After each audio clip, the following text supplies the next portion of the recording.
बिस्मिल्लाहिर्रहमानिर्रहीम। अस्सलाम वालेकुम नाज़रीन, मैं हूं शहजाद मिर्ज़ा। आप देख रहे हैं हमारा यूट्यूब चैनल एक्सपोज न्यूज़। नाज़रीन, आज 3 अहम खबरें हैं। एक खबर है जलसा की, एक खबर है गुजरात में मुलाकातों की और तीसरी है बरतानिया में मुलाकातों की। तो नाज़रीन, सबसे पहले जलसे की बात करते हैं। उसके बाद जो खान साहब ने वहाँ महंगाई की बात की है और जो इनका बड़ा जो रवायती बड़े जलसे इनके होते हैं, जो पाकिस्तानी तारीख के बड़े जलसे हैं, वो उन्होंने आज चकवाल में भी किया और चकवाल में कामयाब जलसा किया। और उन्होंने नौजवानों को ख़वातीन से ख़िताब करते हुए कहा है कि जब मैं कॉल दूं तो नौजवानों आपने आना है, हकीकी खुद मुख्तारी और ख़ुददारी के मुल्क की खुददारी के लिए।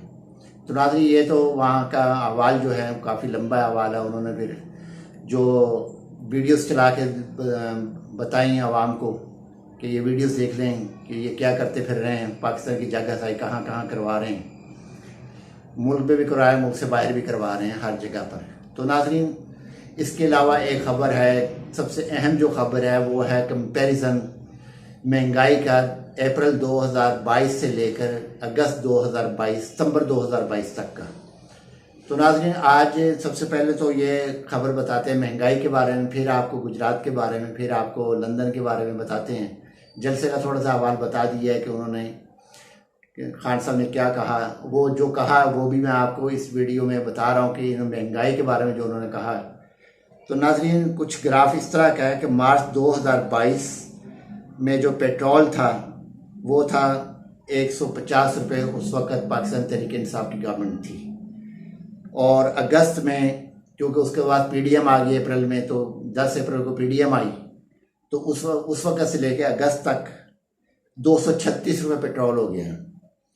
डीजल 144 से 247 रुपये तक चला गया।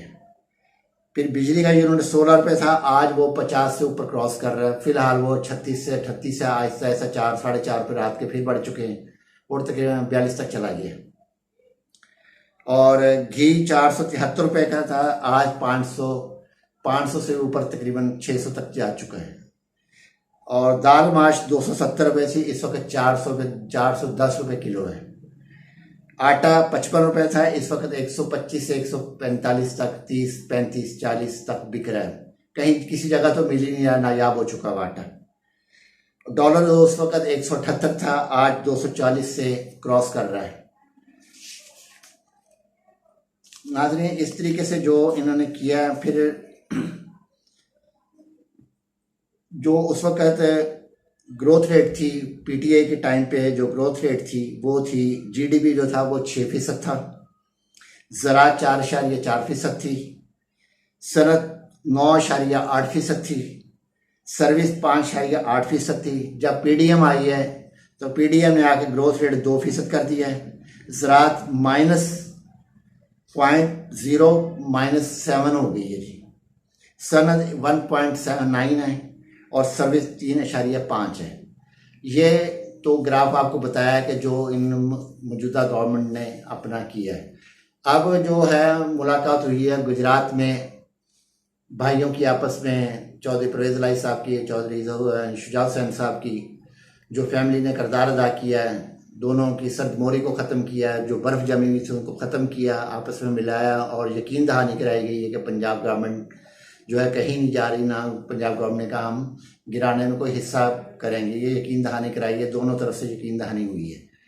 और उसके बाद अब इनकी जो आगे हैं साहबजादे दोनों के, सालिक हुसैन की और मोहन सलाही की और दीगर लोगों की जो मुलाकात होनी है, वो कल मुलाकात किसी वक्त भी होनी है। तो मतवक्को है मुलाकात, उसमें भी इन्होंने लाएअमल देना पीटीआई की तरफ से, हुकूमत की तरफ से, कि इस वक्त हुकूमत क्या कर रही है और क्या करने जा रही है। और पीडीएम मुकम्मल तौर पे नाकाम हो चुकी है। और उन्होंने इस चीज़ को भी मुकम्मल यकीन दिलाया है कि पंजाब गवर्नमेंट को कुछ नहीं होगा। हो सकता है वफाक से ये दोनों भाई अलहदा हो जाएं, वफाक धड़म से नीचे गिरे। इसके अलावा जो बंद कमरे में वहाँ मीटिंग्स हुई हैं 6 घंटे तक, उसमें ना तो मरीम नवाज़ शामिल थी, वहाँ पर मरीम नवाज़ भी नहीं थी, और गालबन दूसरे ख्वाजासी साहब थे या कोई और साहब थे, 2 साहब थे जो कि वो अंदर नहीं, उनको बाहर निकाल दिया गया था कि जी आप बाहर जाएं। और दोनों की मुलाकात हुई है 6 घंटे तक। वही पुरानी जो रटाई इन्होंने जी -1 का फार्मूले पे इन्होंने दोबारा अमल करना शुरू कोशिश कर रहे हैं कि इमरान खान को -1 किया जाए।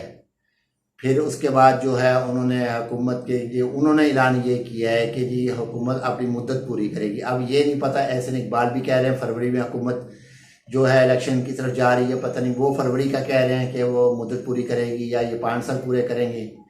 जो दिखने में आ रहा है कि वो सितंबर के एंड तक ये वैसे ही ख़त्म हो जाएगी, जो इस वक्त हालात बता रहे हैं।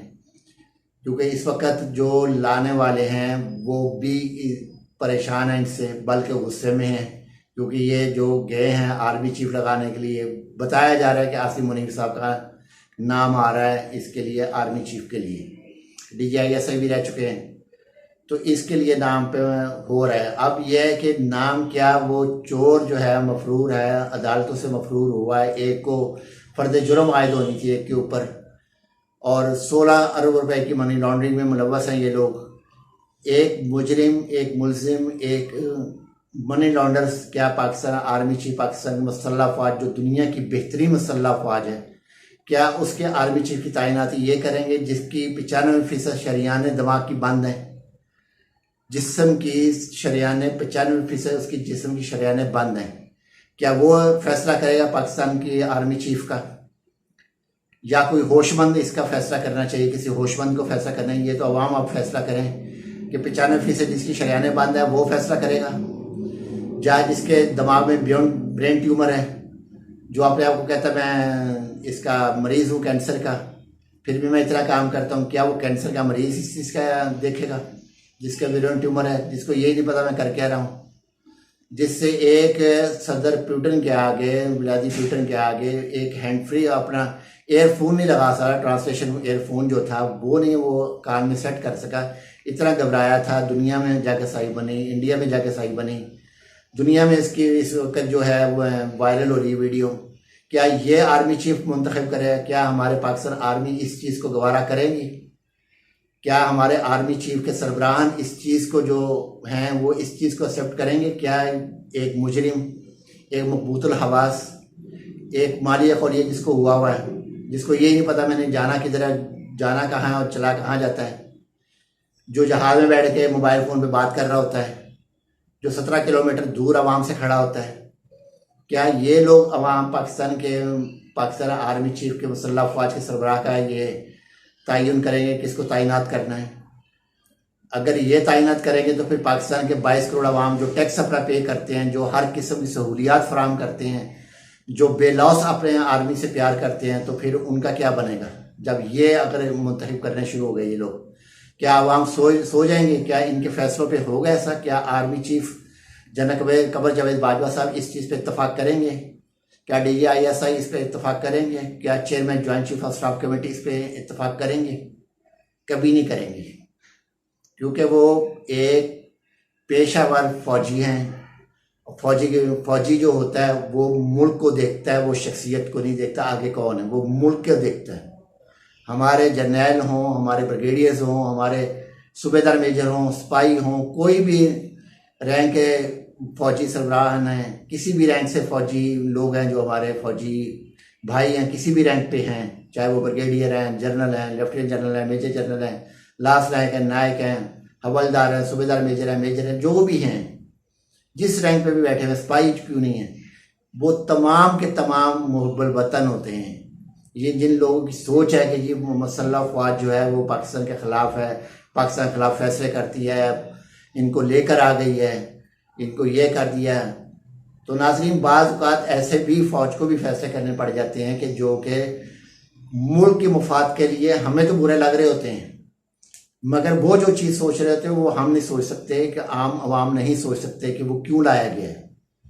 अब जो लाया गया है, चले वो बिलफर्ज लोग कहते हैं जी उनको लेकर आए हैं, हैंडलर्स लेकर आए हैं, ये किया वो किया, हम भी करते थे यही कुछ, मगर इनका हशर क्या हुआ है? इनका हशर इतना गंदा हुआ है, इतना गंदा हुआ है, इतना गंदा हुआ है कि ये अवाम में जाने के काबिल नहीं इनको छोड़ा। क्या इन चीज़ों पे कोई नहीं बोलता?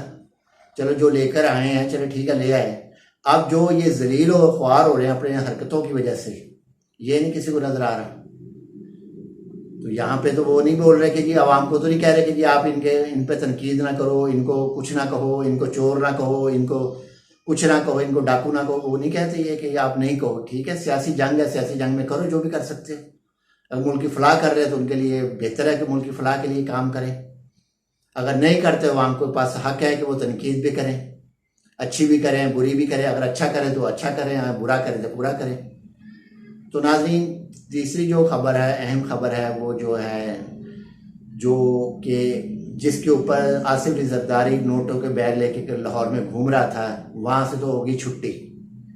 ठीक है जी, 5 MPs इनके पर पाबंदी है, 15 इजलास तक वो नहीं जा सकते असम्बली में, वो वोट दे नहीं सकते। अदम एतमाद आ नहीं सकता, अदम एतमाद आएगा तो फेल हो जाएगा।